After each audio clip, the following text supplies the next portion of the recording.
HMDA మాజీ director శివబాలకృష్ణకు మరోసారి చుక్కెదురైంది. శివబాలకృష్ణ రెండవ బెయిల్ పిటిషన్ను కూడా ఏసీబీ కోర్టు కొట్టివేసింది. ఆదాయానికి మించిన ఆస్తుల కేసులో అరెస్ట్ అయిన శివబాలకృష్ణ ప్రస్తుతం చెంచుల్గూడ జైల్లో ఉన్నారు.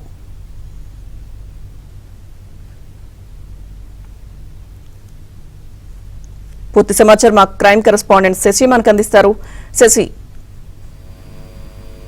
ఆదాయానికి మించిన ఆస్తుల కేసులో అరెస్ట్ అయినటువంటి శివబాలకృష్ణ ప్రస్తుతం చెంచుల్గూడ జైల్లో ఉన్నారు. గత 2 నెలలుగా ఆయన చెంచుల్గూడ జైల్లోనే ఉన్నారు. ఇప్పటికే పోలీసులు శివబాలకృష్ణను కస్టడీలోకి తీసుకుని విచారించారు. అయితే గతంలోనే ఒకసారి ఆయన బెయిల్ పిటిషన్ ఏసీబీ కోర్టులో దాఖలు చేశారు.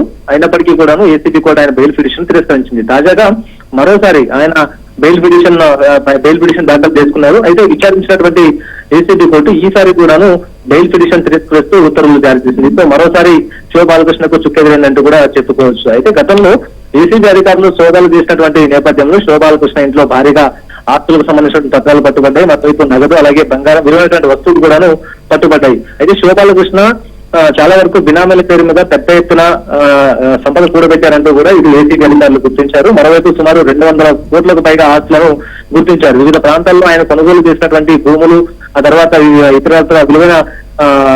విలువైన పత్రాలను కూడా ఇప్పటికే సీజ్ చేయడం కూడా జరిగింది. అయితే ఇవన్నీ ప్రస్తుతం దర్యాప్తు దశలో ఉన్నాయి. కాబట్టి ఇలాంటి పరిస్థితుల్లో శివబాలకృష్ణకు బెయిల్ మంజూరు చేస్తే ఖచ్చితంగా కేసును ప్రభావితం చేయడంతో పాటు ఆ తర్వాత సాక్ష్యాలను కూడా తారుమారు చేసేటటువంటి అవకాశం ఉందంటూ ఇటు ఏసీబీ తరఫున న్యాయవాదులు వాదించారు. సో ఏసీబీ తరఫున న్యాయవాదులను విషయాన్ని పరిగణలోకి తీసుకున్న తర్వాత ఇక బెయిల్ పిటిషన్ తిరస్కరించినట్టుగా తెలుస్తోంది. సో మొత్తానికి మాత్రం రెండోసారి కూడా శివబాలకృష్ణకు ఏసీబీ కోర్టులో చిక్కెదిరినట్టు కూడా చెప్పుకోవచ్చు. Right, thank you Shashi.